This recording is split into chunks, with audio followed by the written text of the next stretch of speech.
Салам достор, назарыңыздарда Аралаш медиа. Бүгүн сиздерге катталуучубуздун суранычы менен Проклятие Аннабель деп аталган кызыктуу тасманы кыскача баяндап бермекчимин. Шашпай отуруп видеону аягына чейин көрүүгө даяр болуп калган болсоңуздар, биз баштадык. Тасманын башында эле бир бөлмөнүн ичинде адамдар Аннабель аттуу сырдуу жана коркунучтуу куурчак жөнүндө сүйлөшүп жатышкандарын көрөбүз. Кийинки көрүнүштө болсо Джон Форм жана анын жубайы Мия жакында төрөлө турган наристени күтүп жатышат. Бейгапар жүргөн бактылуу жаш жубайлар адаттагыдай эле кошуналары менен болгон маектен кийин үйлөрүнө киришти.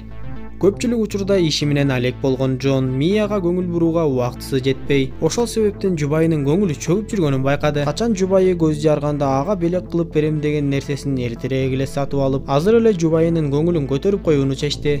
Мия Джондун белегин ачып, ичинен көптөн күткөн Аннабель аттуу куурчакты көрүп, сүйүнүп көңүлү көтөрүлүп, аны башка куурчактардын арасына кошуп койду. Сыягы бул бөлмө төрөлө турган наристенин бөлмөсү болуп, ал жакта көптөгөн куурчактар жана оюнчуктар бар эле.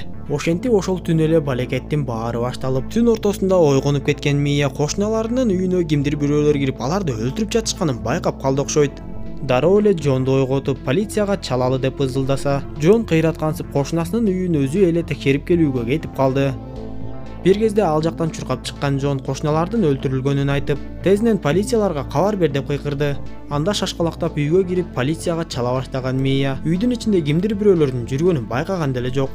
Андан соң Мия кийимдерин кийүүгө жөнөгөндө баланын бөлмөсүнөн белгисиз аял жанагы Аннабель аттуу куурчакты көтөрүп чыкканын көрөбүз. Аны көрүп коркуп кеткен Мия артка басып бара жатканда, артынан дагы бир адам чыгып, бычак менен Мияны жарадар кылып салды. Андан соң жанагы аял кошулуп, Мияны өлтүрөйүн деп калышканда, Джон жетип келип, жанагы белгисиз аял менен эркекти токтотконго аракет кылды. Акыры ал жерге полициялар жетип келишип, Мияны өлтүрөйүн деп калган адамды атып салышты. Эсин жоготуп бараткан Мияны ооруканага алып жөнөшүп, ошол кезде Миянын көзүнө жанагы куурчакты кармап өлүп жаткан аял жана дубал бетиндеги белги көрүндү. Ал эми жаңылыктардан болгон окуянын жоо жайы айтылып, куурчак кармаган аял өзүн өзү муздап салганын көрүүгө болот.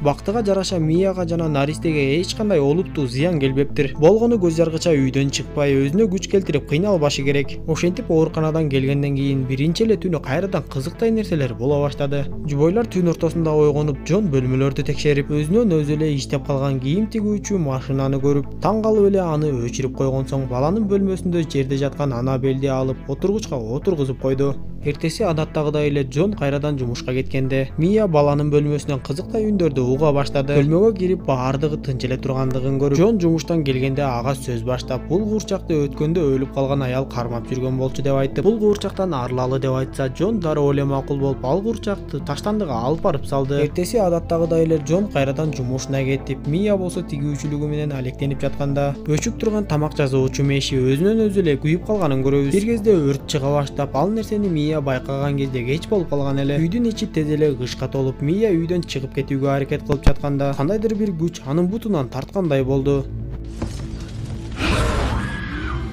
Жагдайды уккан Джон ооруканага жетип келип, Миянын ден соолугун сурап, анан да көптөн күткөн күн келип, жубайы аман эсен көз жарып ата болгонун билди. Мия жолдошуна үйдө эмне үчүн өрт чыккандыгын билбээрин айтып, анан да мен эми ал үйгө экинчи барбаймын, башка жакта эле жашайлычы деген сөзүн айтты. Ошентип жаш жубайлар башка батирге чыгышып, ымыркай кызын эркелетишип, күндөр өтө баштады. Күндөрдүн биринде жубайлар кызынын бөлмөсүн жазалгалап жатышып, Мия үкөктөрдүн биринен баягы Аннабель аттуу куурчакты таап алды. Жубайлар куурчакты таштандыга салбадык беле деп таң калышып, бирок бул жолу Мия куурчакты калтырууну чечти. Ошол эле күнү Джон жумушка кетип, Мия болсо сыналгы көрүп жатып уктап калганда, бир канча үрөй учурган көрүнүштөр байкалды.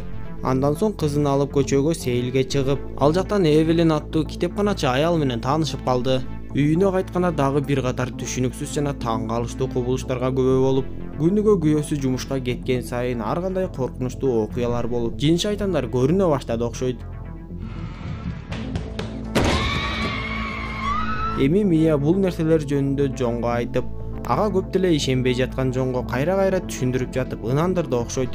Андан соң жубайлар чиркөөдөгү Перес аттуу адамга барышып, ал адам Миянын айткандарын уккандан кийин Мияга эч нерседен коркпошуң керек деп тынчтандырып койду. Бирок кийинки күндөрү деле күн сайын үйдө кызы менен жалгыз калган Мияга коркунучтуу болуп жатты. Ал кызын уктатып коюп, жертөлөөгө бир нерсени таштап коюу үчүн түшкөндө, кезектеги үрөй учурган окуялар башталып,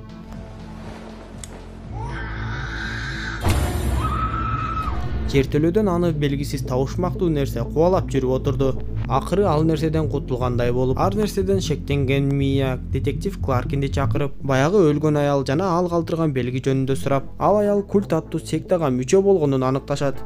Андан соң Мия китеп дүкөнүнүн кызматкери Эвелиндин жардамы менен культ шайтанга сыйынганын жана алар кимдир бирөөнүн жанын алуу үчүн үй бүлөгө көчүп келгенден кийин аларды ээрчип келген жинди чакыраарын түшүнөт. Бирок Мия азырынча жин шайтан жанагы Анабель аттуу курчак аркылуу келгенин түшүнө элек. Эми Миянын кызына ачыктан ачык эле коркунуч келе баштады окшойт. Жол кырсыгынан аман калгандан кийин үйдө Мия кызынын бөлмөсүнө кире албай каалга бекилип калат. Текчеден китептери кулап, кызынын өмүрүнө кадимкидей эле коркунуч келе баштады. Мия эшикти талкалап кызына жетип барган кезде ачыктан ачык эле кол сала баштаган жин куурчакты башкаруу аркылуу өзүн көрсөтөт. Бактыга жараша Джон кайтып келип калып, алар дароо эле чиркөөдөгү Перести чакырышат.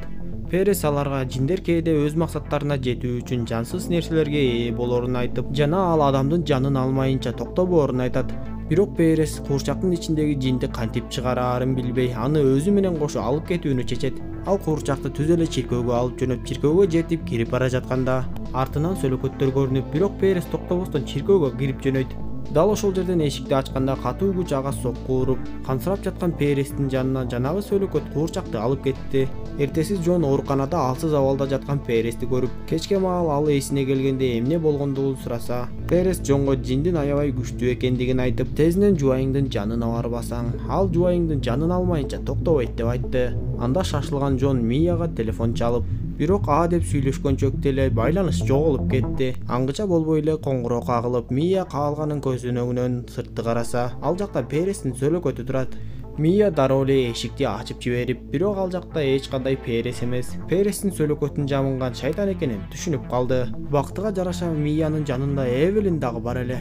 Бирок ошол замат үйдөгү бар оокаттын баардыгы чачылып, бир заматта эле Мия кызын бөлмөсүнөн таппай калды. Эвелин экөө эки жакка бөлүнүп, каалгалар бекилип, Мия бөлмөлөрдөн кызын издеп таба албай жатты. Айласы кеткен Мия курчакты алып ар нерселерге ургулап, бирде өз кызынын жансыз денесин көрсө, бирде жандуу курчактарды көрүп, үйдүн ичинде аябай кыйналып жатты.